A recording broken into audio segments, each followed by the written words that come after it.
Okay. അപ്പോൾ കഴിഞ്ഞ ക്ലാസ്സിൽ നമ്മൾ ഡിസ്കസ് ചെയ്തത് ആക്റ്റീവ് ട്രാൻസ്പോർട്ടിനെ പറ്റിയായിരുന്നു. പാസീവ് ട്രാൻസ്പോർട്ടിനെ പറ്റി നമ്മൾ പഠിച്ചു കഴിഞ്ഞു.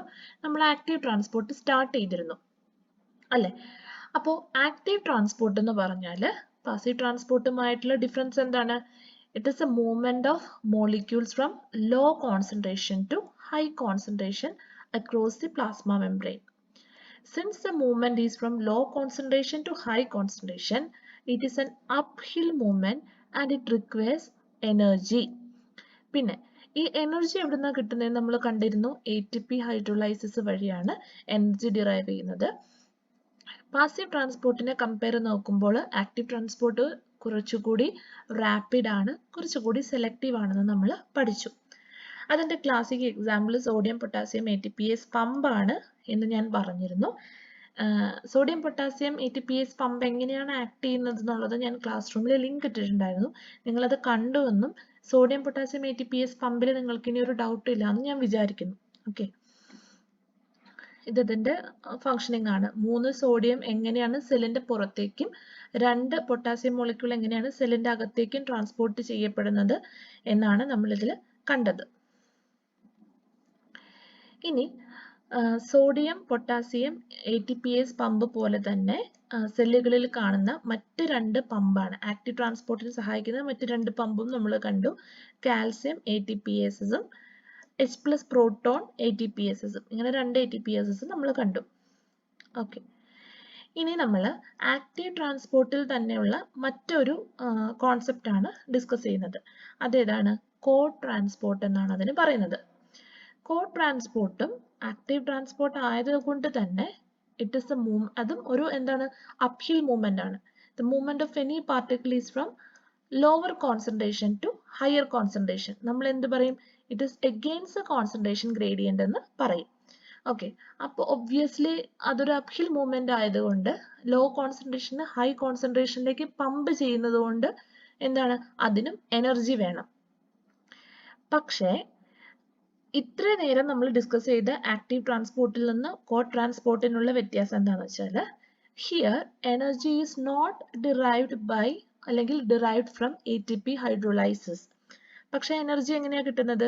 It is from the coupled transport of other molecules. Okay, ഇനി ആക്റ്റീവ് ട്രാൻസ്പോർട്ടിന്റെ ക്ലാസിക് എക്സാമ്പിൾ ആയിട്ട് നമ്മൾ സോഡിയം പൊട്ടാസ്യം ATPase പമ്പ് പറയുന്നത് പോലെ കോ ട്രാൻസ്പോർട്ടിന്റെ ഏറ്റവും കോമൺ ആയിട്ടുള്ള ഉദാഹരണം എന്ന് പറയുന്നത് ഗ്ലൂക്കോസ് അല്ലെങ്കിൽ അമിനോ ആസിഡിന്റെ ട്രാൻസ്പോർട്ടിന് സഹായിക്കുന്ന പമ്പാണ്. നമ്മൾ സോഡിയം ഡിപ്പെൻഡന്റ് ഗ്ലൂക്കോസ് പമ്പെന്നോ അല്ലെങ്കിൽ സോഡിയം ഡിപ്പെൻഡന്റ് അമിനോ ആസിഡ് ട്രാൻസ്പോർട്ടേഴ്സിനോ ഒക്കെ ഇതിനെ പറയും. അപ്പൊ നോക്കാം എന്താണ് ഗ്ലൂക്കോസ് അല്ലെങ്കിൽ അമിനോ ആസിഡ്, എങ്ങനെയാണ് സോഡിയത്തിന്റെ കൂടെ കോ ട്രാൻസ്പോർട്ട് ചെയ്യപ്പെടുന്നത് എന്ന് നമുക്ക് നോക്കാം. അതിനു മുമ്പ് ശ്രദ്ധിക്കുക, നിങ്ങളെ ഡൈജസ്റ്റീവ് സിസ്റ്റം ഒന്ന് മനസ്സിലാലോചിക്കുക. ഡൈജസ്റ്റീവ് സിസ്റ്റത്തിൽ സ്റ്റൊമക് ഉണ്ട്. Stomach is followed by intestine. സ്റ്റൊമക്കിൽ യൂഷ്വലി സ്മോൾ ഇൻഡസ്റ്റൈനിൽ എത്തുമ്പോഴേക്കും എന്താണ് ഓൾമോസ്റ്റ് എല്ലാ കാർബോഹൈഡ്രേറ്റും ഡൈജസ്റ്റ് ചെയ്ത് ഗ്ലൂക്കോസ് ആയി മാറിയിരിക്കും. പ്രോട്ടീൻസ് എല്ലാം പ്രോട്ടിയേസസ് കൊണ്ട് ഡൈജസ്റ്റ് ചെയ്ത് അമിനോ ആസിഡ്സുകളായിട്ട് മാറിയിരിക്കും. അപ്പോൾ സ്മോൾ ഇൻഡസ്റ്റൈനിലാണ് കൂടുതലായിട്ടും ഗ്ലൂക്കോസിന്റെ അമിനോ ആസിഡിന്റെയും അബ്സോർപ്ഷൻ നടക്കുന്നത്. എങ്ങനെയാണ് അബ്സോർപ്ഷൻ നടക്കുന്നത് നോക്കുക.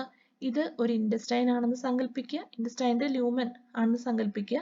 അവിടെ ഇൻഡസ്റ്റൈൻ്റെ സെല്ലുകൾ ഉണ്ട് അല്ലേ? ഇത് ഓരോരോ സെല്ലുകളാണെന്ന് വിചാരിക്കുക.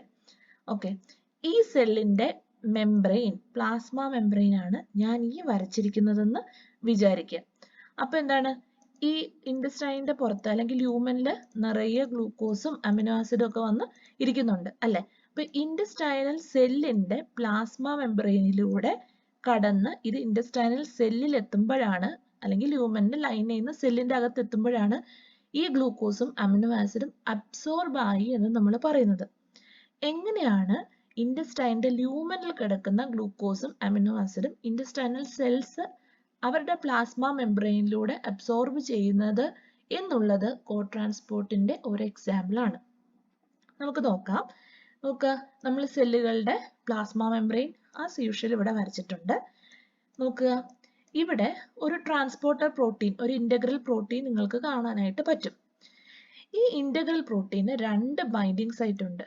നോക്കൂ, ഒരു സോഡിയം ബൈൻഡിങ് സൈറ്റും ഉണ്ട്, ഒരു ഗ്ലൂക്കോസ് ബൈൻഡിങ് സൈറ്റും ഉണ്ട്. ഓക്കെ, ഇത് നമ്മൾ ഗ്ലൂക്കോസിന്റെ ട്രാൻസ്പോർട്ട് ആണ് കേട്ടോ ആദ്യം പറയുന്നത്. ഒരു സോഡിയത്തിന്റെ ബൈൻഡിങ് സൈറ്റും ഒരു ഗ്ലൂക്കോസിന്റെ ബൈൻഡിങ് സൈറ്റും ഉണ്ട്.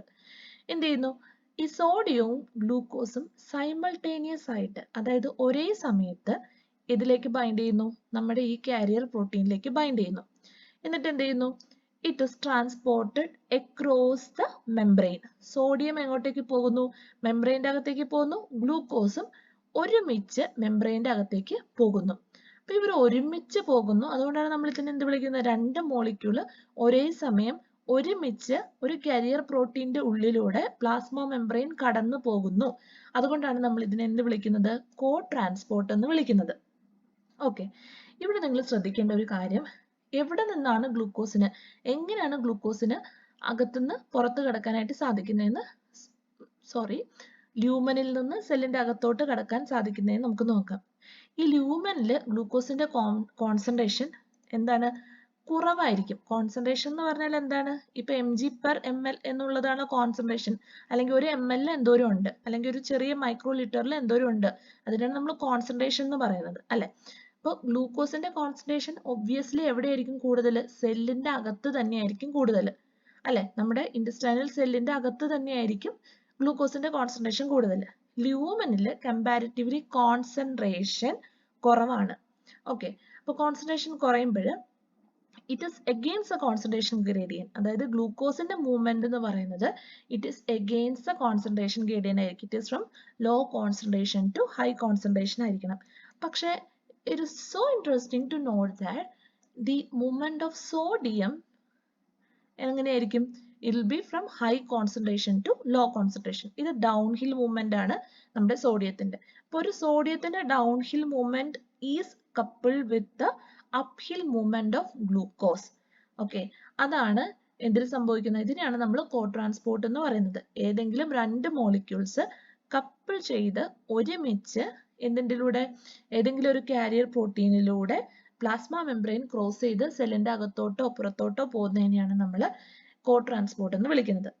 ഈ കേസിൽ സോഡിയം ഗ്ലൂക്കോസും ഒരേ ഡയറക്ഷനിലേക്കാണ് മൂവ് ചെയ്യുന്നത്. രണ്ടും ല്യൂമന്റെ അകത്തുനിന്ന് അല്ലെങ്കിൽ സെല്ലിന്റെ പുറത്തു നിന്ന് സെല്ലിന്റെ അകത്തേക്കാണ് മൂവ് ചെയ്യുന്നത്. അതുകൊണ്ട് നമ്മൾ ഇത്തരത്തിലുള്ള മൂവ്മെന്റിനെ സിംപോർട്ട് എന്ന് പറയുന്നു. In a co-transport, if both the binding molecules are moving in the same direction, we call the co-transport to be symport. ഈ പ്രോട്ടീനെ നമ്മൾ സിംപോർട്ട് പ്രോട്ടീൻ എന്ന് വിളിക്കുന്നു. ഓക്കെ, ഇപ്പൊ നമ്മൾ ഗ്ലൂക്കോസ് എങ്ങനെയാണ് അകത്ത് കടത്തുന്നത്, ല്യൂമനിൽ നിന്ന് സെല്ലിന്റെ അകത്തേക്ക് കടക്കുന്നതെന്ന് പറഞ്ഞു.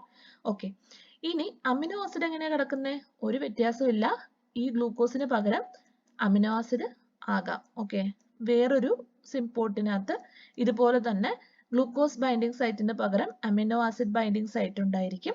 ഓക്കെ, ഈ ഗ്ലൂക്കോസിന് പകരം അമിനോ ആസിഡ് സങ്കല്പിക്കുക, അമിനോ ആസിഡ് ബൈൻഡിങ് സൈറ്റ് ഉണ്ടായിരിക്കും. അമിനോ ആസിഡും സോഡിയവും ഒരേ സമയത്ത് ഈ പ്രോട്ടീനുമായിട്ട് ബൈൻഡ് ചെയ്യും.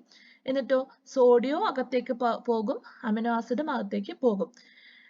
ഓക്കെ, അമിനോ ആസിഡ് ലോ കോൺസെൻട്രേഷനിൽ നിന്ന് ഹൈ കോൺസെൻട്രേഷനിലേക്കായിരിക്കും അതിന്റെ മൂവ്മെന്റ്. സോഡിയത്തിന്റെ movement high concentration to low concentration ആയിരിക്കും. ഇതിൽ ശ്രദ്ധിക്കേണ്ട ഒരു കാര്യം, ഈ സോഡിയം ബൈൻഡ് ചെയ്യാതെ അല്ലെങ്കിൽ സോഡിയം ബൈൻഡ് ചെയ്യാതെ ഗ്ലൂക്കോസിനോ അമിനോ ആസിഡിനോ സെല്ലിന്റെ അകത്തേക്ക് ട്രാൻസ്പോർട്ട് അല്ലെങ്കിൽ പ്രവേശിക്കാനായിട്ട് സാധിക്കില്ല. ഈ മോളിക്യൂള് വഴി, ഈ കരിയർ പ്രോട്ടീൻ വഴി, മോളിക്യൂൾ അല്ല തെറ്റിപ്പോയിട്ട് കരിയർ പ്രോട്ടീൻ വഴി ഇവർക്ക് അകത്ത് കടക്കാനായിട്ട് സാധിക്കില്ല. അതിനെയാണ് കോ ട്രാൻസ്പോർട്ട് എന്ന് പറയുന്നത്. ഇപ്പോൾ ഈ രണ്ട് മൂവ്മെന്റും ഒരു ഡയറക്ഷനിലായതുകൊണ്ട് നമ്മൾ ഇതിനെ സിംപോർട്ട് എന്ന് വിളിക്കുന്നു. ഓക്കെ, അങ്ങനെയാണെങ്കിൽ എന്തായിരിക്കും ആന്റിപോർട്ട്? ആന്റിപോർട്ട് എങ്ങനെയായിരിക്കും? ഒരേ ഡയറക്ഷനിലാണെങ്കിലാണ് സിംപോർട്ട്. അതായത് ഒരു പ്രോട്ടീൻ, ഒരു കരിയർ പ്രോട്ടീൻ അല്ലെങ്കിൽ ഒരു ട്രാൻസ്പോർട്ട് പ്രോട്ടീന്റെ അല്ലെങ്കിൽ ഒരു പെർമിയേസിന്റെ ഉള്ളിൽ കൂടെ രണ്ട് മോളിക്യൂൾസ് ഒരേ ഡയറക്ഷനിലേക്ക് മൂവ് ചെയ്യുമ്പോൾ നമ്മൾ സിംപോർട്ട് എന്ന് വിളിച്ചു.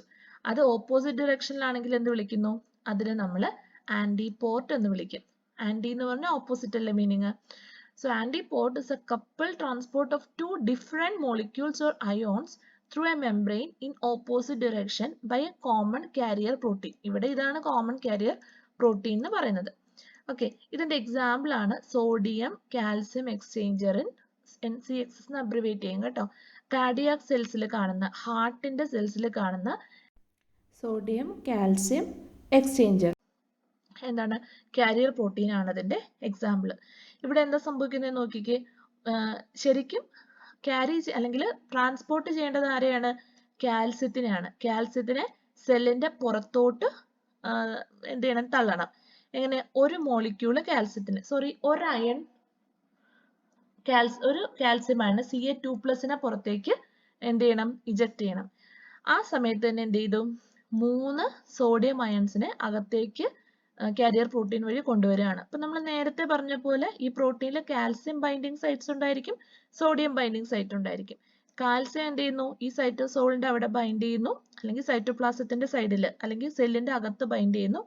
അതേസമയം 3 സോഡിയം എന്ത് ചെയ്യുന്നു, ഇവിടെ ബൈൻഡ് ചെയ്യുന്നു അല്ലെ. ഇവർ രണ്ടുപേരും ഒരേ സമയത്ത് ഒരുമിച്ച് ബൈൻഡ് ചെയ്താൽ മാത്രമേ ഇവർക്ക് രണ്ടുപേർക്കും രണ്ട് സൈഡിലേക്കും അല്ലെങ്കിൽ അറ്റ്ലീസ്റ്റ് ഈ കാൽസ്യത്തിന് പുറത്തേക്ക് പോകാനായിട്ട് പറ്റുള്ളൂ.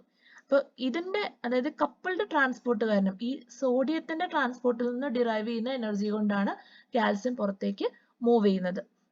ഓക്കെ, അപ്പൊ എപ്പോഴും ശ്രദ്ധിക്കേണ്ട വേറൊരു കാര്യം, ഇത് ആക്റ്റീവ് ട്രാൻസ്പോർട്ട് ആണ്. കാൽസ്യം മൂവ് ചെയ്യുന്നത്, സെല്ലിന്റെ അകത്ത് കാൽസ്യത്തിന്റെ അളവ് വളരെ കുറവായിരിക്കും, ലോ ആയിരിക്കും.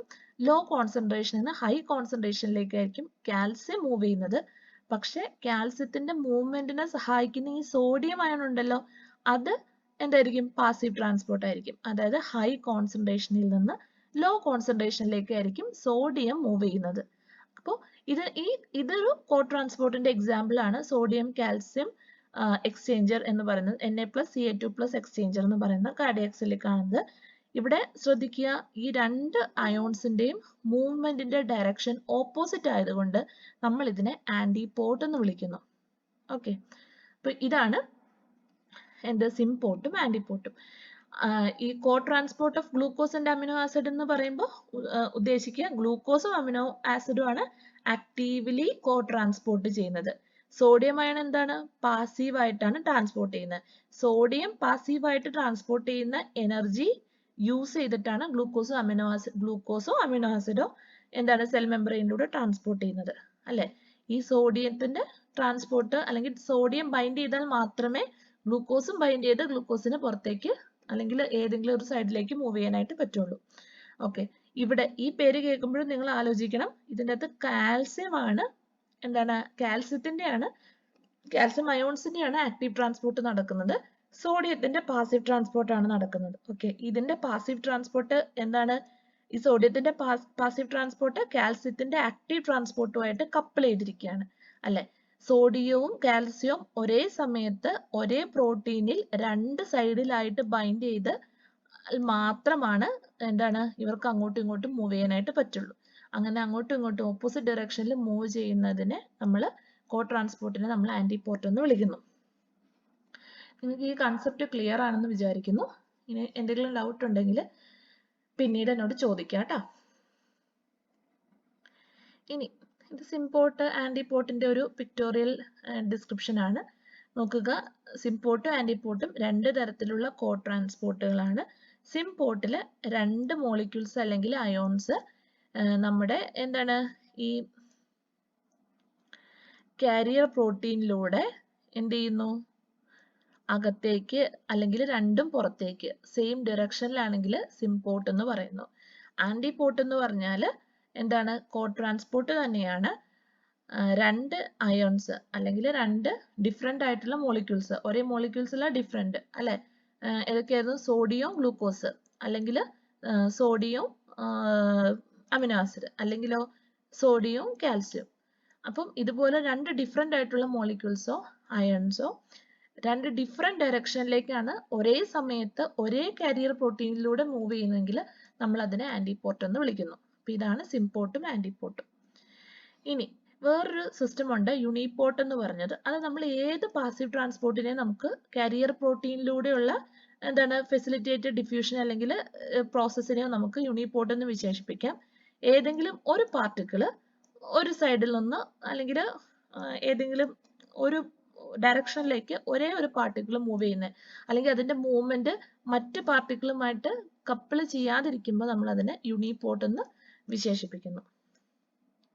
അപ്പോൾ സിംപോർട്ടും ആൻറ്റിപോർട്ടും യൂണിപോർട്ടും ക്ലിയർ ആയല്ലോ. സിംപോർട്ടും ആൻറ്റിപോർട്ടും തമ്മിലുള്ള ഡിഫറൻസസ് നിങ്ങളോട് ചോദിക്കാനായിട്ട് സാധ്യതയുണ്ട്. അപ്പോൾ നിങ്ങൾ ഈ ഫിഗറൊക്കെ വരച്ച് എക്സാമ്പിളൊക്കെ ക്ലിയർ ആയിട്ട് എഴുതി നിങ്ങൾ പറയും. ഇപ്പോൾ രണ്ടും കോ ട്രാൻസ്പോർട്ട് തന്നെയാണ്.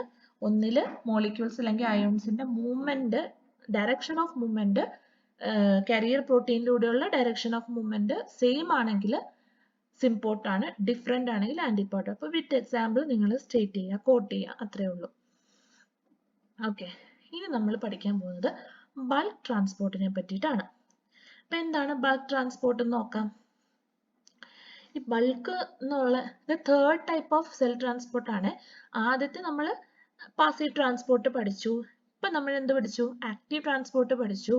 ഇനി നമ്മൾ പഠിക്കുന്ന മൂന്നാമത്തെ ടൈപ്പ് ഓഫ് സെൽ ട്രാൻസ്പോർട്ട് ആണ് bulk transport.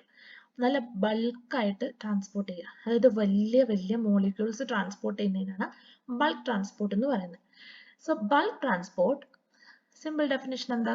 It is a movement of larger particles such as proteins and polysaccharides. വലിയ ലാർജർ മോളിക്യൂളർ വെയിറ്റ് ഉള്ള വലിയ പാർട്ടിക്കിൾസ്, വലിയ പ്രോട്ടീനുകൾ, വലിയ പോളിസാക്കറൈഡ്സുകൾ, ഓക്കെ, അതൊക്കെ ട്രാൻസ്പോർട്ട് ചെയ്യുന്നതിനെയാണ് നമ്മൾ ബൾക്ക് ട്രാൻസ്പോർട്ട് എന്ന് വിളിക്കുന്നത്. അല്ലെങ്കിൽ സിംപ്ലി വലിയ പാർട്ടിക്കിൾസിനെ മെംബ്രെയിൻ്റെ ഉള്ളിൽ കൂടെ ട്രാൻസ്പോർട്ട് ചെയ്യുന്നതിനാണ് ബൾക്ക് ട്രാൻസ്പോർട്ട് എന്ന് വിളിക്കുന്നത്. ഞാൻ ആദ്യമേ ഈ ക്ലാസ് തുടങ്ങുന്ന സമയത്ത് നമ്മൾ റിലേറ്റീവ് പെർമിബിലിറ്റി പഠിച്ചപ്പോൾ നമ്മൾ പറഞ്ഞു ചെറിയ മോളിക്യൂൾസിനെ ട്രാൻസ്ഫർ ചെയ്യാനായിട്ട് നല്ല എളുപ്പമായിരിക്കും, വലുതിന് ബുദ്ധിമുട്ടായിരിക്കും. അയോൺസ്, ചാർജ് ആയിട്ടുള്ള പാർട്ടിക്കിൾസിന് എന്താണ് മൂവ് ചെയ്യാനായിട്ട് ബുദ്ധിമുട്ടായിരിക്കും. പക്ഷെ അപ്പോഴും നമ്മൾ പറഞ്ഞു എത്ര പ്ലാസ്മ മെംബ്രെയിനിലൂടെ അവർ എത്ര റിലേറ്റീവ് പെർമിബിലിറ്റി കാണിച്ചാലും, ചിലതിന് ഈസി ആയിട്ട് പാസ് ചെയ്യാൻ കഴിഞ്ഞാലും, പ്ലാസ്മ മെംബ്രെയിന് അല്ലെങ്കിൽ നമ്മുടെ സെല്ലിന് അതിൻ്റെതായ മെക്കാനിസം ഉണ്ട്. ഏത് ചാർജ് ഉള്ള പാർട്ടിക്കിൾ, ഏത് എന്താണ് ഫിസിക്കൽ നേച്ചർ ഉള്ള പാർട്ടിക്കിൾ, ഹൈഡ്രോഫോബിക് ആയിക്കോട്ടെ ഹൈഡ്രോഫിലിക് ആയിക്കോട്ടെ, ഏത് പൊളാരിറ്റി ഉള്ള പാർട്ടിക്കിൾ, നോൺ പോളാറോ പോളാറോ ആയിക്കോട്ടെ, എന്ത് ചാർജ്, പോസിറ്റീവോ നെഗറ്റീവോ എന്ത് ചാർജ് ഉള്ള എന്ത് സൈസ് ഉള്ള പാർട്ടിക്കിൾ ആണെങ്കിലും എന്ത് ചെയ്യും? നമ്മുടെ പ്ലാസ്മ മെംബ്രെയിനിലൂടെ ട്രാൻസ്ഫർ ചെയ്യാനായിട്ട് അതിന് വ്യത്യസ്തമായ മെക്കാനിസംസ് ഉണ്ട്. അപ്പൊ bulk transport is supposed for transport of larger particles such as, example ആണ് പറയുന്നത് പ്രോട്ടീൻസും പോളിസാക്കറൈഡ്സും പോലെ. സോ എങ്ങനെയാണ് ബൾക്ക് ട്രാൻസ്പോർട്ട് നടക്കുന്നതെന്ന് അറിയാമോ? By forming vesicles. Okay, vesicle എന്ന് പറഞ്ഞാൽ മെംബ്രെയിൻ ബൗണ്ട് ആയിട്ടുള്ള സബ്സ്റ്റൻസസ്. ഏതെങ്കിലും കുറച്ച് സബ്സ്റ്റൻസിനെ നമ്മളൊരു മെംബ്രെയിൻ്റെ ഉള്ളിൽ ലോക്ക് ചെയ്ത് ട്രാപ്പ് ചെയ്ത് വെച്ച് കഴിഞ്ഞാൽ നമ്മൾ അതിനെ വെസിക്കിൾ എന്നാണ് സാധാരണ വിശേഷിപ്പിക്കുക. അപ്പോൾ വെസിക്കിൾ ഫോർമേഷൻ വഴിയാണ് ബൾക്ക് ട്രാൻസ്പോർട്ട് നടക്കുന്നത് എന്ന് മാത്രം ഇപ്പൊ മനസ്സിലാക്കുക. പിന്നെ നമ്മൾ അതിനെപ്പറ്റി എക്സ്പ്ലെയിൻ ചെയ്യുമ്പോൾ നിങ്ങൾക്ക് വെസിക്കിൾ എന്താണ് എന്നൊക്കെ മനസ്സിലാവും കേട്ടോ. ഇനി രണ്ട് തരത്തിലുള്ള ബൾക്ക് ട്രാൻസ്പോർട്ട് ഉണ്ട്. ഒന്ന് എന്താണ്? എൻഡോസൈറ്റോസിസ്. ഇനി ഒന്ന് എക്സോസൈറ്റോസിസ്. ഓക്കെ, എൻഡോ എന്ന് പറഞ്ഞാൽ എന്താണ് മീനിങ് നിങ്ങൾക്ക് അറിയാം. സൈറ്റോ എന്ന് പറഞ്ഞാൽ എന്താണ് മീനിങ് എന്ന് അറിയാം. സൈറ്റോ എന്ന് പറഞ്ഞാൽ സെല്ല് അല്ലെ, സൈറ്റോസ് റിലേറ്റഡ് ടു സെൽ. എൻഡോ എന്ന് വെച്ചാൽ ഇൻ, ഇന്നുള്ള മീനിങ്, അകത്ത് എന്നുള്ള മീനിങ് അല്ലേ ഇൻ. അപ്പൊ എൻഡോസൈറ്റോസിസ് എന്ന് പറഞ്ഞാൽ into the cell. It is a movement of particle into the cell is endocytosis. അത് രണ്ട് തരമുണ്ട് എൻഡോസൈറ്റോസിസ്. ഒന്ന് ഫാഗോസൈറ്റോസിസ്, ഒന്ന് പൈനോസൈറ്റോസിസ്. ഓക്കെ, ഇനി രണ്ടാമത്തെ ടൈപ്പ് ബൾക്ക് ട്രാൻസ്പോർട്ട് ആണ് എക്സോസൈറ്റോസിസ്. എക്സോ എന്ന് പറഞ്ഞാൽ ഔട്ട് എന്നാണല്ലോ, സൈറ്റോ എന്ന് പറഞ്ഞാൽ സെൽ. അപ്പോൾ എക്സോസൈറ്റോസിസ് എന്ന് പറഞ്ഞാൽ it is a movement of particles out of the cell. ഒരു സെല്ലിൽ നിന്ന് ഏതെങ്കിലും ലാർജർ പാർട്ടിക്കിൾസ് പുറത്തേക്ക് പോകുന്നതിന് നമ്മൾ എക്സോസൈറ്റോസിസ് എന്നും അകത്തേക്ക് വരുന്നതിന് എൻഡോസൈറ്റോസിസ് എന്ന് പറയുന്നു. അകത്തേക്ക് വരുന്ന ഈ പ്രോസസ്സ് രണ്ട് തരമുണ്ട്, ഫാഗോസൈറ്റോസിസും പൈനോസൈറ്റോസിസും. ഓക്കെ, ഇനി നമുക്ക് ആദ്യമായിട്ട് ഇത് നമ്മുടെ എൻഡോസൈറ്റോസിസ് എന്താണെന്ന് നോക്കാം. എൻഡോസൈറ്റോസിസ് എന്താണ്? രണ്ട് തരം ഉണ്ടെന്ന് പഠിച്ചല്ലോ, ഫാഗോസൈറ്റോസിസും പൈനോസൈറ്റോസിസും. നോക്കിക്കേ, ഫാഗോസൈറ്റോസിസ് ആദ്യമേ തന്നെ ഈ ഫിഗർ നിങ്ങൾ ശ്രദ്ധിക്കുക. ഫാഗോസൈറ്റോസിസ്, ഇത് പൈനോസൈറ്റോസിസ് ആണ് കേട്ടോ. ഫാഗോസൈറ്റോസിസിൽ എന്താണ് സംഭവിച്ചത് നോക്കിക്കേ. ഒരു പാർട്ടിക്കിൾ, ഒരു ലാർജ് പാർട്ടിക്കിൾ വരികയാണ് കേട്ടോ. ഇതാണ് നമ്മുടെ ലാർജ് പാർട്ടിക്കിൾ. ഓക്കെ, ഈ ലാർജ് പാർട്ടിക്കിളിന്റെ പ്രസൻസ് റെക്കഗ്നൈസ് ചെയ്യുമ്പോൾ തന്നെ പ്ലാസ്മ മെംബ്രെയിൻ, ഈ ലാർജ് പാർട്ടിക്കിൾസിന് നമ്മുടെ സെല്ലിന്റെ അകത്ത് കയറി പറ്റണം എങ്ങനെയെങ്കിലും. ഫാഗോസൈറ്റോസിസിന്റെ കേസിൽ ഈ ലാർജ് പാർട്ടിക്കിൾ എന്ന് പറയുന്നത് എന്തായിരിക്കും? ഏത് സ്റ്റേറ്റിലായിരിക്കും? സോളിഡ് ആയിരിക്കും. ഓക്കെ, ഈ ലാർജ് പാർട്ടിക്കിൾ എന്തായിരിക്കും? സോളിഡ് ആയിരിക്കും. അത് ഫിഗർ കണ്ടാൽ തന്നെ നിങ്ങൾക്കറിയാം സോളിഡ് ആയിരിക്കും. ഓക്കെ, അപ്പൊ ഈ ലാർജ് പാർട്ടിക്കിൾസ് വരുമ്പോൾ തന്നെ there happens an evagination of plasma membrane. Plasma membrane എന്ത് ചെയ്യും? ഇവാജിനേറ്റ് ചെയ്യുക, പുറത്തേക്ക് എന്ത് ചെയ്യുക? ഔട്ട് ഫോൾഡ് ചെയ്യുക, പുറത്തേക്ക് അതിന്റെ രണ്ട് വശവും മടങ്ങുക. അതിനെയാണ് ഇവാജിനേഷൻ എന്ന് പറയുന്നത്. അപ്പൊ പുറത്തേക്ക് ഇവാജിനേറ്റ് ചെയ്യും. എന്നിട്ടോ ഈ ഇവാജിനേഷൻ ഇതാണ് പ്ലാസ്മ മെംബ്രെയിൻ. കണ്ടല്ലോ, ഇതൊന്നും ഡൗട്ട് ഇല്ലല്ലോ. ഇത് പ്ലാസ്മ മെംബ്രെയിൻ, ഇത് സെല്ലിന്റെ അകത്തുള്ള സൈറ്റോപ്ലാസം. ഇത് നമുക്ക് ഇവിടെ ചെറിയായിട്ട് എൻഡോപ്ലാസ്മിക് റെക്ടിക്കുലത്തിന്റെ ഒരു ചെറിയ പോർഷൻ ഒക്കെ ഇവിടെ കാണാനായിട്ട് സാധിക്കുന്നുണ്ട്. അപ്പോൾ ഇതാണ് സെല്ലിന്റെ അകം. ഇത് സെല്ലിന്റെ പുറത്ത് ഒരു സോളിഡ് പാർട്ടിക്കിൾ വരുന്നപ്പോൾ തന്നെ എന്ത് ചെയ്തു? പ്ലാസ്മ മെംബ്രെയിൻ എന്ത് ഫോം ചെയ്തു? ഒരു ഇവാജിനേഷൻ ഫോം ചെയ്തു. ഈ ഇവാജിനേഷന്റെ ഉള്ളിൽ ആരെ ട്രാപ്പ് ചെയ്തു? ഈ ലാർജ് സോളിഡ് പാർട്ടിക്കിളിനെ ട്രാപ്പ് ചെയ്തു. ട്രാപ്പ് ചെയ്യുമ്പോൾ എന്താ സംഭവിക്കുന്നതെന്ന് അറിയാമോ? അടുത്ത സ്റ്റെപ്പ് എന്ന് പറഞ്ഞാൽ ഇത്രയും ഭാഗം ഉണ്ടല്ലോ, പ്ലാസ്മ മെംബ്രെയിന്റെ ഇത്രയും ഭാഗം ഫ്യൂസ് ആവും. ഫ്യൂസ് ആയി കഴിയുമ്പോൾ എന്ത് സംഭവിക്കും? ഈ സോളിഡ് പാർട്ടിക്കിൾ എന്താകും? സെല്ലിന്റെ അകത്തായിട്ട് മാറും. എന്നിട്ടോ അത് പ്ലാസ്മ മെംബ്രെയിനിൽ നിന്ന് ഡിറ്റാച്ച് ചെയ്ത് ഒരു വെസിക്കിൾ ആയിട്ട് ഫോം ചെയ്യും. കണ്ടല്ലോ, ഒരു വെസിക്കിൾ ഫോം ചെയ്യും. ഈ വെസിക്കിളിനെ നമ്മൾ ഫാഗോസോം എന്ന് വിളിക്കും.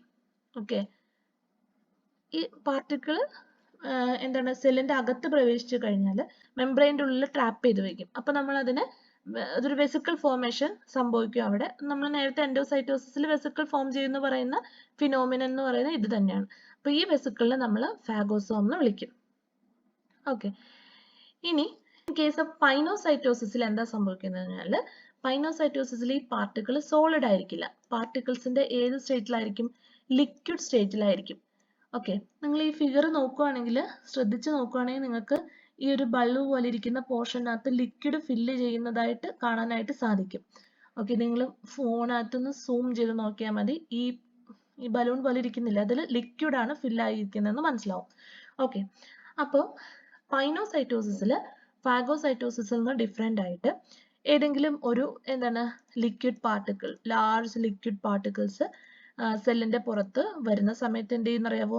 സെല്ല് ഇവാജിനേറ്റ് ചെയ്യുന്നതിന് പകരം ഈ ലിക്വിഡ് പാർട്ടിക്കിൾസിനെ ട്രാപ്പ് ചെയ്യാൻ വേണ്ടിയിട്ട് ഒരു ഇൻവാജിനേഷൻ ക്രിയേറ്റ് ചെയ്യും. നമുക്ക് നേരത്തെ മെംബ്രെയിന്റെ പുറത്തേക്കായിരുന്നു ഇവാജിനേഷൻ ഫോം ചെയ്തത്. ഇത് സെല്ലിന്റെ അകത്തേക്ക് ഒരു ഇൻവാജിനേഷൻ ഫോം ചെയ്യും. ഈ ഇൻവാജിനേഷനിൽ എന്ത് സംഭവിക്കും? ലിക്വിഡ് വന്ന് ഫില്ല് ചെയ്യും അല്ലെ? ലിക്വിഡ് പാർട്ടിക്കിൾസ് ഫില്ല് ചെയ്യുമ്പോൾ ഇവിടെ ഈ രണ്ട് റീജിയനും ബൈൻഡ് ചെയ്യുമ്പോൾ ഇതെന്ത് സംഭവിക്കും? ഇതൊരു സിംഗിൾ വെസൈക്കിളിന്റെ ഉള്ളിൽ ട്രാപ്പ് ആവും, പ്ലാസ്മ മെംബ്രെയിനിൽ നിന്ന് ഡിറ്റാച്ച് ആകും. പൈനോസൈറ്റോസിസിന്റെ വെസിക്കിളിനെ നമ്മൾ പൈനോസോം എന്ന് വിളിക്കുന്നു. ഫാഗോസൈറ്റോസിസിന്റെ വെസിക്കിളിനെ നമ്മൾ എന്താ വിളിച്ചത്? ഫാഗോസോം എന്ന് വിളിക്കുന്നത് പോലെ പൈനോസൈറ്റോസിസിന്റെ വെസിക്കിളിനെ പൈനോസോം എന്നാണ് വിളിക്കുന്നത്. നോക്കൂ, ഇതുപോലുള്ള എൻഡോസൈറ്റോസിസ് സാധാരണ നടക്കുന്നത് നിങ്ങൾക്കറിയാം, നിങ്ങൾ ഈ പ്രോട്ടോസോവൻസിനകത്ത് അമീബയുടെ ഒക്കെ ഫുഡ് ഇൻടേക്ക് നിങ്ങൾ ഇങ്ങനെയാണ് പഠിച്ചിരിക്കുന്നത് അല്ലെ? ഒരു ഫുഡ് പാർട്ടിക്കിള് നിങ്ങൾ പുറത്ത് വരയ്ക്കും. ഈ അമീബ എന്ന് പറഞ്ഞാൽ പ്രോട്ടിസ്റ്റ് ആണ്. അമീബയുടെ ഭക്ഷണം എന്ന് പറയുന്നത് എന്താണ്? കൂടുതലും ബാക്ടീരിയ ഒക്കെ ആയിരിക്കും അല്ലെ? അല്ലെങ്കിൽ അമീബേനേക്കാളും ചെറിയ മൈക്രോ ഓർഗാനിസം ആയിരിക്കും അമീബയുടെ ഫുഡ് എന്ന് പറയുന്നത്. അപ്പോൾ ഏതെങ്കിലും ഒരു ഫുഡ് പാർട്ടിക്കിള് കാണുമ്പോൾ തന്നെ അമീബയുടെ പ്ലാസ്മ മെംബ്രെയിൻ എന്ത് ചെയ്യും? ഇതുപോലെ ഇവാജിനേഷൻ ഫോം ചെയ്ത് ഇതിനെ ട്രാപ്പ് ചെയ്ത് അകത്താക്കി ഡൈജഷൻ ഒക്കെ നടത്തി അതിന്റെ അമീബയുടെ ന്യൂട്രീഷൻ തന്നെ ഫാഗോസൈറ്റോസിസ് ആണ് അല്ലെ? ഫുഡ് ഇൻടേക്ക് എന്ന് പറയുന്നത് ഫാഗോസൈറ്റോസിസ് ആണ്. അമീബയിൽ മാത്രമല്ല, ഹൈഡ്ര, ഒബീലിയ പോലുള്ള സീലൻഡ്രേറ്റ്സിലും സ്പോഞ്ചസ്, പാരാസോയിൽ പെടുന്ന സ്പോഞ്ചസിന്റെ ഫുഡ് ഇൻടേക്കും അല്ലെങ്കിൽ ഫുഡ് ഇവര് ക്യാപ്ചർ ചെയ്യുന്നത് ഏതാണ്? ഈ ഫാഗോസൈറ്റോസിസ് വഴി തന്നെയാണ്. ഓക്കെ, അപ്പൊ നിങ്ങൾ പ്രോട്ടോസോവൻസിലും സ്പോഞ്ചിലും സീലൻഡ്രേറ്റ്സിലും ഒക്കെ ഫുഡ് പാർട്ടിക്കിൾസ് ഇൻജസ്റ്റ് ചെയ്യുന്ന പ്രോസസ്സ് ഫാഗോസൈറ്റോസിസ് ആണ്. ഇനി നമ്മൾ മമ്മേലിയൻ സെൽസിലേക്ക് വരികയാണെങ്കിൽ നമുക്കറിയാം, നമ്മുടെ ബ്ലഡിൽ എന്തുണ്ട്? ഒരുപാട് WBCs ഉണ്ട്. അതിലൊരു ടൈപ്പ് WBC ആണ് മാക്രോഫേജസ്. മാക്രോഫേജിന്റെ ഫംഗ്ഷൻ എന്താണ്? ബ്ലഡിലോ അല്ലെങ്കിൽ നമ്മുടെ ഏതെങ്കിലും ടിഷ്യൂലോ എന്തെങ്കിലും ഒരു ഫോറിൻ ഓർഗാനിസം വരുമ്പോൾ എന്ത് ചെയ്യുന്നറിയാവോ? ഈ ഫോറിൻ ഓർഗാനിസത്തിനെ അവർ സോളിഡ് ആയിരിക്കുമല്ലോ, സോളിഡ് ആവാം ലിക്വിഡ് ആകാം. അപ്പൊ ഈ ഫോറിൻ ഓർഗാനിസത്തിനെ എന്ത് ചെയ്യുന്നു? എൻഡോസൈറ്റോസിസ് വഴി മാക്രോഫേജ് അതിന്റെ ഏതാണ് സെല്ലിന്റെ ഉള്ളില്. മാക്രോഫേജ് മറ്റൊന്നല്ല, ഒരു തരം WBC ആണ്. ടൈപ്സ് ഓഫ് ബ്ലഡ് സെൽസ് ഒക്കെ പഠിച്ചിട്ടുണ്ടാവില്ലേ ഫിസിയോളജിയിൽ. അപ്പൊ മാക്രോഫേജ് എന്ത് ചെയ്യുന്നു? ഈ ഫോറിൻ ബോഡീനെ അവരുടെ സെല്ലിന്റെ അകത്ത് ട്രാപ്പ് ചെയ്യുന്നു. ഇവരുടെ സെല്ലിന്റെ അകത്ത് ആരുണ്ട്? ലൈസോസോം ഉണ്ടല്ലേ. ലൈസോസോം എന്ന് പറയുന്നത് അവർക്ക് എൻസൈമാറ്റിക് പ്രോപ്പർട്ടീസ് ഉണ്ട്. ഈ ലൈസോസോംസ് എന്ത് ചെയ്യുന്നു? ഈ ബാക്ടീരിയനെ മാക്രോഫേജിന്റെ ഉള്ളിൽ വെച്ച് നശിപ്പിക്കുന്നു. അപ്പൊ ഇതുപോലുള്ള കേസസിൽ ഈ മാക്രോഫേജ് ഈ പറയുന്ന ബാക്ടീരിയനെ അകത്തേക്ക് എൻഗൾഫ് ചെയ്തിരിക്കുന്നത് ഫാഗോസൈറ്റോസിസ് അല്ലെങ്കിൽ എൻഡോസൈറ്റോസിസ് വഴിയാണെന്നുള്ള കാര്യം ഓർക്കുക. ഓക്കെ, അപ്പൊ ഇനി എന്ത് പാർട്ടിക്കിളും, സോളിഡ് പാർട്ടിക്കിള് അല്ലെങ്കിൽ ലിക്വിഡ് പാർട്ടിക്കിള് അകത്ത് കയറി ഫാഗോസോമോ പൈനോസോമോ ഫോം ചെയ്ത് കഴിയുമ്പോൾ എന്താണ് സംഭവിക്കുന്നത് നമുക്ക് നോക്കാം. നോക്കിക്കേ, ഇതൊരു കാർട്ടൂൺ റെപ്രസെന്റേഷൻ ആണ്. നമ്മൾ പറഞ്ഞ കാര്യം തന്നെ. നോക്കിയ റെഡ് കളറിൽ നമുക്കൊരു ഫോറിൻ ബോഡി കാണാൻ പറ്റും. അത് എന്ത് ചെയ്തു? ഇവാജിനേഷൻ ഫോം ചെയ്ത് എന്ത് ചെയ്തു? ഈ പാർട്ടിക്കിളിനെ സെല്ലിന്റെ അകത്തേക്ക് എടുത്തു. എന്നിട്ട് എന്ത് ചെയ്തു? വെസിക്കിൾ ഫോം ചെയ്തു. ആ വെസിക്കിളിനെ നമ്മൾ ഫാഗോസോം എന്ന് വിളിക്കുന്നു. ഈ ഫാഗോസോം എന്ത് ചെയ്തു? നേരത്തെ നമ്മൾ കണ്ട പോലെ ലൈസോസോമുമായിട്ട് ബൈൻഡ് ചെയ്ത് അവരൊരു സിംഗിൾ എൻറ്റിറ്റി ആയിട്ട് മാറും അല്ലെ. ഈ ലൈസോസോം നമ്മൾ നേരത്തെ പഠിച്ചായിരുന്നു, ലൈസോസോമിന്റെ മെംബ്രെയിനെ പറ്റി. ഒന്ന് സൂം ചെയ്ത് നോക്കിക്കേ. ഈ ലൈസോസോമിന് നമുക്കൊരു ബ്ലൂ കളർ മെംബ്രെയിൻ കാണാലോ. ഈ ലൈസോസോമിൽ എന്ത് പമ്പ് ഉണ്ടെന്നാണ് നമ്മൾ പഠിച്ചത്? H+ പമ്പ് ഉണ്ടെന്ന് അല്ലേ. H+ ATPase പമ്പ് ഉണ്ടെന്ന്. അപ്പോൾ ഹൈഡ്രജൻ അയോൺസ് ഒക്കെ കണ്ടിന്യൂസ് ആയിട്ട് ലൈസോസോമിന്റെ അകത്തേക്ക് പമ്പ് ചെയ്തുകൊണ്ടിരിക്കുകയാണ്. എന്തിനാണ്? ലൈസോസോമിന്റെ അകത്ത് H+ അയണിന്റെ കോൺസെൻട്രേഷൻ കൂടി ഒരു അസിഡിക് ആയിട്ടുള്ള കണ്ടീഷൻ ലൈസോസോമിന്റെ അകത്ത് മെയിൻറ്റെയിൻ ചെയ്യാൻ വേണ്ടിയിട്ട്. എന്നാൽ മാത്രമാണ് എന്താണ് ഈ ഫോറിൻ ബോഡിനെ നമുക്ക് ക്ലീവ് ചെയ്യാനായിട്ട് പറ്റുള്ളൂ. ഓക്കെ, അപ്പൊ എപ്പോഴാണോ ലൈസോസോം ഫാഗോസോമുമായിട്ട് യുണൈറ്റ് ചെയ്ത് അവരൊരു സിംഗിൾ എൻറ്റിറ്റി ആവുന്നത്, അപ്പോൾ നമ്മൾ അതിനെ അല്ലെങ്കിൽ ആ സ്ട്രക്ചറിനെ ഫാഗോലൈസോസോം എന്ന് വിളിക്കുന്നു. ഫാഗോസോമും ലൈസോസോമും കൂടി ചേർന്ന് ഫാഗോലൈസോസോം. ഇനി ബാക്കി കാര്യങ്ങളൊക്കെ ആര് നോക്കിക്കോളും? ലൈസോസോമിന്റെ എൻസൈംസ് നോക്കിക്കോളും. വൺസ് ഫ്യൂസ് ചെയ്ത് കഴിഞ്ഞാൽ ലൈസോസോമിന്റെ എൻസൈംസ് എന്ത് ചെയ്യുന്നു? ഫാഗോസോമിന്റെ എന്ന് വെച്ചാൽ ഫോറിൻ ബോഡി എന്തൊക്കെയാണോ അതിനെ നശിപ്പിച്ച് കളഞ്ഞ് സെല്ലിന്റെ പുറത്തേക്ക് വിടുന്നു. ഓക്കെ, എക്സോസൈറ്റോസിസ് വഴി സെല്ലിൽ നിന്ന് പുറത്തേക്ക് എക്സ്പെൽ ചെയ്യുന്നു. ഓക്കെ, നിങ്ങൾക്ക് ക്ലിയർ ആണെന്ന് തോന്നുന്നു. ഇത് എന്ത് വേണമെങ്കിലും ആകാം കേട്ടോ.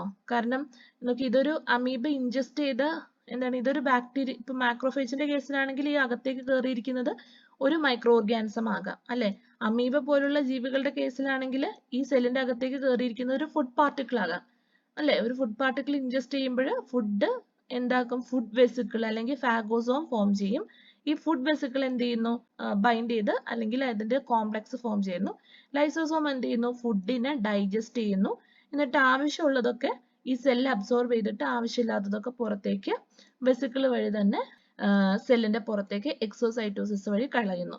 ഓക്കെ, ഇനി ഇവിടെ കാണിച്ചിരിക്കുന്നത് ഒരു പാത്തജന്റെ ഒരു ഇൻഫെക്ഷൻ ആണ്, ഒരു മൈക്രോ ഓർഗാനിസത്തിന്റെ ഇൻഫെക്ഷൻ ആണ്. അപ്പോൾ നമ്മുടെ സെൽ ഐഡന്റിഫൈ ചെയ്യാണ് ഈ മൈക്രോ ഓർഗാനിസത്തിനെ. ഇവിടെയും ഇവാജിനേഷൻ തന്നെയാണ് സംഭവിച്ചിരിക്കുന്നത്. അപ്പൊ ഈ മൈക്രോ ഓർഗാനിസത്തിന് ആദ്യം തന്നെ ഒരു വെസിക്കിളിൽ നമ്മൾ ട്രാപ്പ് ചെയ്യുന്നു. അതിന് നമ്മൾ ഫാഗോസോം എന്ന് പറയുന്നു.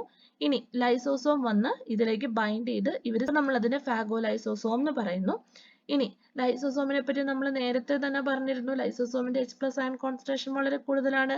അതുപോലെ ഒരുപാട് മെറ്റിക് ക്ലീവേജ് അതിന്റെ അകത്തും ഒരുപാട് ഡൈജസ്റ്റീവ് എൻസൈംസ് ഉണ്ട് ലൈസോസോമിന്. അപ്പൊ എന്ത് പറ്റും? പാത്തജൻ ഡീഗ്രേഡ് ചെയ്ത് പോകും. അപ്പൊ ഇവിടെ നിങ്ങൾ ശ്രദ്ധിക്കുക, ലൈസോസോമിന്റെ അകത്ത് pH ഇവിടെ മാർക്ക് ചെയ്തിട്ടുണ്ട്. pH 5 ആണ്, വിച്ച് ഇസ് വെരി അസിഡിക് അല്ലെ. ഇനി എന്ത് ചെയ്യും? പാത്തജൻ ഡീഗ്രേഡ് ചെയ്യുന്നു. ഡീഗ്രേഡ് ചെയ്ത് ബാക്കി മെറ്റീരിയൽസ് ഒക്കെ നമ്മൾ സെല്ലിന്റെ പുറത്തേക്ക് എക്സോസൈറ്റോസിസ് വഴിയാണ് പുറത്തേക്ക് തള്ളുന്നത്. അപ്പൊ ഇതൊരു ഫുൾ സെല്ലാണെന്നുള്ള ഐഡിയ ഒക്കെ കിട്ടിയല്ലോ അല്ലെ. അപ്പോൾ എക്സോസൈറ്റോസിസ് വഴി പുറത്തേക്ക് തള്ളുന്നത്. അങ്ങനെയാണെങ്കിൽ എക്സോസൈറ്റോസിസ് എന്താണെന്ന് നമുക്ക് നോക്കാം. സെല്ലാണ്, സെല്ലിന്റെ സൈറ്റോപ്ലാസം ആണിത്. ഇത് എക്സ്ട്രാ സെല്ലുലർ ഫ്ലൂയിഡ്. ഈ ബ്ലൂ കളറിൽ കാണുന്നത് പുറത്തെ സെല്ലിന്റെ പുറത്തുള്ള എൻവയോൺമെന്റ് ആണ്. ഈ പിങ്ക് കളറിൽ കാണുന്നതൊക്കെ സെല്ലാണ്. ഓക്കെ, അപ്പൊ എക്സോസൈറ്റോസിസ് എന്ന് പറഞ്ഞാൽ എൻഡോസൈറ്റോസിസിന്റെ നേരെ റിവേഴ്സ് ആണ്. ഓക്കെ, നമ്മുടെ സെല്ലിന്റെ അകത്തേക്ക് പുറത്തേക്ക് പോകേണ്ട വസ്തുക്കളുണ്ട് അല്ലെ. It is a movement of larger particles out of the സെല്ലാണ്. സെല്ലിന്റെ അകത്തുള്ള കുറെ ലാർജർ പാർട്ടിക്കിൾസ് പുറത്തേക്ക് തള്ളുന്നതിനെയാണ് എക്സോസൈറ്റോസിസ് എന്ന് പറയുന്നത്. വെസിക്കിൾ ഫോം ചെയ്തിട്ട് പുറത്തേക്ക് വെസിക്കിൾ ഫോർമേഷനിലൂടെയാണ് ലാർജർ പാർട്ടിക്കിൾസ് സെല്ലിന്റെ അകത്തുനിന്ന് നമ്മൾ പുറത്തേക്ക് തള്ളുന്നത്. നോക്കുക, ഈ ലാർജർ പാർട്ടിക്കിൾസ് എന്തും ആകാം. ചിലപ്പോൾ നമ്മൾ നേരത്തെ പറഞ്ഞ എൻഡോസൈറ്റോസിസ് വഴി ഫോം ചെയ്ത വേസ്റ്റ് എന്താണ് ഒരു മെംബ്രെയിൻ്റെ ഉള്ളിൽ പാക്ക് ചെയ്ത് ഒരു വേസ്റ്റിന്റെ വെസിക്കിൾ ആകാം, അല്ലെ ഈ സെല്ലിന് ആവശ്യമില്ലാത്ത കുറച്ച് വേസ്റ്റ് പാക്ക് ചെയ്തിരിക്കുന്ന വെസിക്കിൾ ആകാം. ഈ വെസിക്കിൾ എന്ത് ചെയ്യും? സൈറ്റോപ്ലാസത്തിൽ നിന്ന് മൂവ് ചെയ്ത് സെൽ മെംബ്രെയിൻ അല്ലെങ്കിൽ പ്ലാസ്മ മെംബ്രെയിനുമായിട്ട് ഫ്യൂസ് ചെയ്യും. കണ്ടോ ഫ്യൂസ് ചെയ്തത് കണ്ടോ? ഫ്യൂസ് ചെയ്തതിന് ശേഷം എന്ത് ചെയ്യുന്നു? വേസ്റ്റ് പാർട്ടിക്കിൾസ് എന്തൊക്കെയാണോ അതെല്ലാം എക്സ്പെൽ ചെയ്യുന്നു. ഇനി വേസ്റ്റ് മെറ്റീരിയൽസ് മാത്രമല്ല, ഒരു ഓർഗാനിസത്തിന് ആവശ്യമായ സെല്ലിന്റെ പ്രോഡക്ട്സും അല്ലെങ്കിൽ ബൈ പ്രോഡക്ട്സും പ്രോഡക്ട്സും ഒക്കെ ഈ രീതിയിൽ എക്സോസൈറ്റോസിസ് വഴി സെല്ലിൽ നിന്ന് പുറത്തേക്ക് എത്തിക്കുകയും മറ്റ് സെല്ലുകളിലേക്ക് എത്തിക്കുകയും ചെയ്യുന്നുണ്ട്. നോക്കുക, for example metabolic waste transport സെല്ലിന്റെ പുറത്തേക്ക് എക്സ്പെൽ ചെയ്യുന്ന എങ്ങനെയാണെന്ന് നമ്മൾ കണ്ടു. ഈ വെസിക്കിളിന്റെ ഉള്ളിൽ വേറെ എന്താകാം? ഹോർമോൺ ആകാം, അല്ലെങ്കിൽ എന്താകാം? എൻസൈംസ് ആകാം. ഈ ഹോർമോണും എൻസൈമും ഒക്കെ എന്താണ്? ബേസിക്കലി കെമിക്കലി അവരെന്താണ്? പ്രോട്ടീൻസ് ആണ്. വെറും പ്രോട്ടീൻ അല്ല, ലാർജ് പ്രോട്ടീൻസ് ആണ്. നമ്മൾ ഈ സെഷൻ തുടങ്ങുമ്പോൾ ആദ്യമേ തന്നെ പറഞ്ഞിരുന്നു, transport is the transport of large protein or polysaccharide units. അപ്പോൾ ലാർജ് പ്രോട്ടീൻ, ഹോർമോൺസ്, എൻസൈംസ് പോലുള്ള ലാർജ് പ്രോട്ടീൻസ് എങ്ങനെയാണ് എക്സ്പെൽ ചെയ്യുന്നത് അല്ലെങ്കിൽ ട്രാൻസ്പോർട്ട് ചെയ്യുന്നത്? ട്രാൻസ്പോർട്ട് അക്രോസ് സെൽ മെംബ്രെയിൻ ആണ് നമ്മൾ കാണാൻ പോകുന്നത്. നോക്കിക്കേ, ഇപ്പോൾ നമുക്കറിയാം ഹോർമോൺ സെക്രീറ്റ് ചെയ്യുന്ന സെൽസിനെ നമ്മൾ എൻഡോക്രൈൻ ഗ്ലാൻഡ് സെൽസ് എന്ന് പറയുന്നു, അല്ലെങ്കിൽ നമ്മൾ സിംപ്ലി എൻഡോക്രൈൻ സെൽസ് എന്ന് പറയുന്നു. ഇപ്പൊ എൻഡോക്രൈൻ സെൽസിലും ഇതേ കാര്യം തന്നെ സംഭവിക്കാം, അല്ലെ? എൻഡോക്രൈൻ സെൽസിൽ നമ്മുടെ ട്രാൻസ്ലേഷൻ, ട്രാൻസ്ക്രിപ്ഷൻ ഒക്കെ വഴി എന്ത് ചെയ്തു? കുറേ ഹോർമോൺസ് എന്ന് പറഞ്ഞാൽ ലാർജ് പ്രോട്ടീൻസ് ആണ്, ഹോർമോൺസ് ഫോം ചെയ്തു. ഈ ഹോർമോൺസിനെ എന്ത് ചെയ്യുന്നു? സെല്ലിന്റെ അകത്തെ ഒരു വെസിക്കിളിന്റെ ഉള്ളിൽ ട്രാപ്പ് ചെയ്യുന്നു. ട്രാപ്പ് ചെയ്തിട്ട് എന്ത് ചെയ്യുന്നു? ആ വെസിക്കിള് സെൽ മെംബ്രെയിനുമായിട്ട് ഫ്യൂസ് ചെയ്ത് ഇവിടെ റിലീസിങ് വേസ്റ്റ് എന്ന് പറയുന്ന പോലെ ഹോർമോൺസ് സെല്ലിന്റെ പുറത്തേക്ക് സെക്രീറ്റ് ചെയ്യുന്നു എന്ന് നമ്മൾ പറയും. റിലീസ് ചെയ്യുക അല്ലെങ്കിൽ സെക്രീറ്റ് ചെയ്യുക. ഇനി ചില സെക്രീറ്ററി സെൽസ് എന്തുണ്ടാക്കുന്നു? ഹോർമോൺ പോലെ തന്നെ എൻസൈംസ് ഉണ്ടാക്കുന്നു. അത്തരം സെല്ലുകളിൽ എന്താണ് സംഭവിക്കുന്നത്? ഈ എൻസൈം സെല്ലിന്റെ ഉള്ളിൽ ഉൽപ്പാദിപ്പിച്ചു കഴിഞ്ഞാൽ ആ എൻസൈമിനെ ഒരു വെസിക്കിളിന്റെ ഉള്ളിൽ ട്രാപ്പ് ചെയ്യുന്നു. അതിനുശേഷം എന്ത് ചെയ്യുന്നു? നേരത്തെ കണ്ടതുപോലെ അത് സൈറ്റോപ്ലാസത്തിന്റെ ഉള്ളിൽ നിന്ന് പ്ലാസ്മ മെംബ്രെയിന്റെ അടുത്തേക്ക് നീങ്ങി പ്ലാസ്മ മെംബ്രെയിനുമായിട്ട് ഫ്യൂസ് ചെയ്യുന്നു. പിന്നെ ഫ്യൂസ് ചെയ്ത് കഴിയുമ്പോഴേക്കും ഇത് എന്താണ്? ഈ വെസിക്കിൾ അപ്രത്യക്ഷമാകുന്നു, അല്ലെങ്കിൽ വെസിക്കിൾ എക്സ്പോസ് ആകുന്നു. എന്നിട്ടോ ഈ വെസിക്കിളിന്റെ ഉള്ളിലുള്ള എൻസൈംസ് എന്താണോ അവ സെക്രീറ്റ് ചെയ്യപ്പെടുന്നു അല്ലെങ്കിൽ റിലീസ് ചെയ്യപ്പെടുന്നു ഔട്ട് ഓഫ് ദി സെൽ. അപ്പോൾ എക്സോസൈറ്റോസിസ് എന്ന് പറഞ്ഞാലും എൻഡോസൈറ്റോസിസ് എന്ന് പറഞ്ഞാലും വളരെ എസെൻഷ്യൽ ആയിട്ടുള്ള പ്രോസസ് ആണ്. എക്സോസൈറ്റോസിന്റെ കേസിൽ ഓർക്കുക, it is usually the transport of metabolic waste out of the membrane and also related to the secretion of hormones by endocrine cells and enzymes from the secretory cells. അപ്പോൾ ഓർത്തിരിക്കുക, ഇതാണ് exocytosis. Okay, അപ്പോൾ നമ്മൾ ഇന്ന് പഠിച്ചത് active ട്രാൻസ്പോർട്ടും bulk ട്രാൻസ്പോർട്ടും ആണ്. Active transport already ഇന്നലെ കുറച്ച് ഡിസ്കസ് ചെയ്തതാണ്. ബൾക്ക് ട്രാൻസ്പോർട്ടും നമ്മളിന്ന് പറഞ്ഞിട്ടുണ്ട്. ഇനി ഇതിന്റെ വേറൊരു തരം എൻഡോസൈറ്റോസിസ് ആണ് റിസപ്റ്റർ മീഡിയേറ്റഡ് എൻഡോസൈറ്റോസിസ്. അതിനെപ്പറ്റി ഞാനിപ്പോൾ പറയുന്നില്ല, നിങ്ങൾ ഇതിനെപ്പറ്റി വായിച്ചിട്ട് അടുത്ത ക്ലാസ്സിൽ വരിക, നമുക്ക് റിസപ്റ്റർ മീഡിയേറ്റഡ് എൻഡോസൈറ്റോസിസിനെ പറ്റി ഡിസ്കസ് ചെയ്യാം. ഓക്കെ, എൻഡോസൈറ്റോസിസ് എന്താണെന്ന് മനസ്സിലായല്ലോ? രണ്ട് തരത്തിലുണ്ട്, ഫാഗോസൈറ്റോസിസും പിന്നെ പൈനോസൈറ്റോസിസും. അത് തമ്മിലുള്ള വ്യത്യാസം മനസ്സിലായല്ലോ? ഫാഗോ എങ്ങനെയാണ്?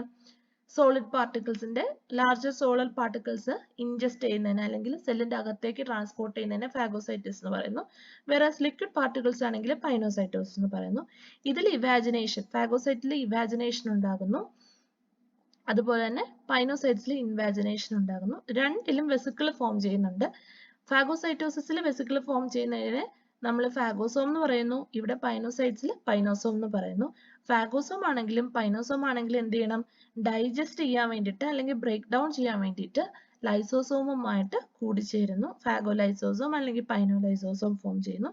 പിന്നീട് ഒരു ഫുഡ് പാർട്ടിക്കിൾ ആണ് നമ്മൾ ഉദ്ദേശിക്കുന്നതെങ്കിൽ അത് ബ്രേക്ക് ഡൗൺ ചെയ്ത് ന്യൂട്രിയൻസ് ഒക്കെ അബ്സോർബ് ചെയ്ത് ബാക്കി വേസ്റ്റ് എക്സോസൈറ്റോസിസ് വഴി എക്സ്പെൽ ചെയ്യുന്നു. അതുപോലെ ഒരു ബാക്ടീരിയ, അതുപോലെ ഒരു ഫോറിൻ ഓർഗാനിസം ആണെങ്കിൽ അതിനെ അകത്തേക്ക് എടുത്തത് മാക്രോഫേജസ് ഒക്കെ ചെയ്യുന്നത് പോലെ ആ ബാക്ടീരിയനെ അല്ലെങ്കിൽ ഫോറിൻ ബോഡീനെ സെല്ലിന്റെ അകത്തേക്ക് എടുത്തതിന് ശേഷം ഡൈജസ്റ്റ് ചെയ്ത് ലൈസോസോമുമായിട്ട് ഫ്യൂസ് ചെയ്ത് ഡൈജസ്റ്റ് ചെയ്തതിന് ശേഷം എന്താണ്? നശിപ്പിച്ചു കളയുന്നു, അല്ലെ? അപ്പൊ ഇതെല്ലാം ആണ് എൻഡോസൈറ്റോസിസിൽ നമ്മൾ പഠിച്ചത്. റിസപ്റ്റർ മീഡിയേറ്റഡ് എൻഡോസൈറ്റോസിസ് എന്താണ് എന്നുള്ളത് നാളെ നിങ്ങളൊന്ന് പ്രിപ്പയർ ചെയ്തിട്ട് വരാം. ഓക്കെ, അപ്പൊ നമ്മൾ ഒന്നുകൂടി റിവൈസ് ചെയ്യാൻ പോവാണ്. നിങ്ങൾ എല്ലാവരും ഒരു 2 മിനിറ്റ് ഇത്രയും ദിവസം നമ്മൾ പഠിച്ച സെൽ ട്രാൻസ്പോർട്ടിൽ പഠിച്ചത് ഒന്ന് ഓർത്തു നോക്കുക. സെൽ ട്രാൻസ്പോർട്ട് എത്ര തരം ഉണ്ടെന്നാണ് നമ്മൾ പഠിച്ചത്? 3 തരം. പാസീവ് ട്രാൻസ്പോർട്ട് അല്ലെങ്കിൽ diffusion, active transport, bulk transport അല്ലെ. പാസീവ് ട്രാൻസ്പോർട്ട് 2 തരമാണ്, സിമ്പിൾ ഡിഫ്യൂഷനും ഫെസിലിറ്റേറ്റഡ് ഡിഫ്യൂഷനും.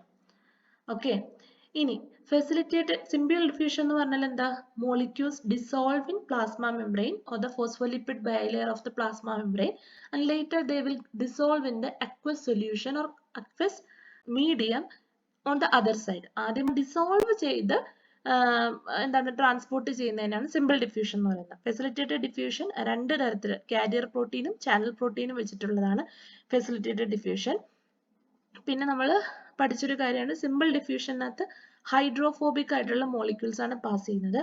ഹൈഡ്രോഫിലിക് മോളിക്യൂൾസിന് ഫെസിലിറ്റേറ്റഡ് ഡിഫ്യൂഷൻ കൂടിയേ തീരൂ. ട്രാൻസ്പോർട്ട് പ്രോട്ടീൻസിന്റെ ഉള്ളിലൂടെയാണ് ഡിഫ്യൂഷൻ നടക്കുന്നത്. പ്രോട്ടീൻസ് എന്ന് പറയുന്നത് അയൺ ചാനൽസ് ആണ് major class of channel proteins. Ion ചാനൽസിന് 2 തരമുണ്ട്, open and gated channel. Gated channel 2 തരമുണ്ട്, ligand gated and voltage gated. Okay, ഇനി ഞാൻ നേരത്തെ പറഞ്ഞല്ലോ, ഓർത്തിരിക്കേണ്ട കാര്യം, ഇതെല്ലാം പാസീവ് ട്രാൻസ്പോർട്ടിന്റെ ഭാഗമാണ്. ഇതിന് എനർജിയുടെ ആവശ്യമില്ല. ഈ ഫുൾ ട്രാൻസ്പോർട്ട് സിസ്റ്റവും ഹൈ കോൺസെൻട്രേഷനിൽ നിന്ന് ലോ കോൺസെൻട്രേഷനിലേക്കായിരിക്കും ട്രാൻസ്ഫർ ചെയ്യുന്നത്, അല്ലെങ്കിൽ മോളിക്യൂൾസ് ട്രാൻസ്പോർട്ട് ചെയ്യുന്നത് high to low downhill transport ആയിരിക്കും, അല്ലെങ്കിൽ നമ്മൾ പറയും എലോങ് ദ കോൺസെൻട്രേഷൻ ഗ്രേഡിയന്റ് എന്ന് പറയും. അപ്പൊ എപ്പോഴും ഇത് ഓർത്തിരിക്കണം. നിങ്ങൾ ചില സമയത്ത് ഞാൻ നേരത്തെ പറഞ്ഞ പോലെ കാരിയർ പ്രോട്ടീനും ചാനൽ പ്രോട്ടീനും ഒക്കെ കാണുമ്പോൾ അയ്യോ പ്രോട്ടീൻ ഇൻവോൾവ് ആണല്ലോ, അപ്പൊ അത് ആക്റ്റീവ് ട്രാൻസ്പോർട്ട് ആണല്ലോ എന്നൊക്കെ കരുതും. അല്ല, അത് പാസീവ് ട്രാൻസ്പോർട്ട് തന്നെയാണ്, മാറിപ്പോരുത്. ഓക്കെ, ഇനി ആക്റ്റീവ് ട്രാൻസ്പോർട്ടിൽ നമ്മൾ പമ്പുകളെ കുറിച്ചാണ് പറയുന്നത് അല്ലെ. ഇതിന് പമ്പ് എന്ന് വിളിക്കുന്നത് എന്തിനാ? നമ്മൾ കിണറ്റിൽ നിന്നൊക്കെ വളരെ ഫോഴ്സും മെക്കാനിക്കൽ എനർജിയും ഒക്കെ കൊടുത്തിട്ടാണ് വെള്ളം പമ്പ് ചെയ്ത് മുകളിലെ ടാങ്കിൽ എത്തിക്കുന്നത് അല്ലെ. ലോ കോൺസെൻട്രേഷനിൽ നിന്ന് ഹൈ കോൺസെൻട്രേഷനിലേക്ക് നമ്മൾ പമ്പ് ചെയ്യുക ചെയ്യുന്നത്.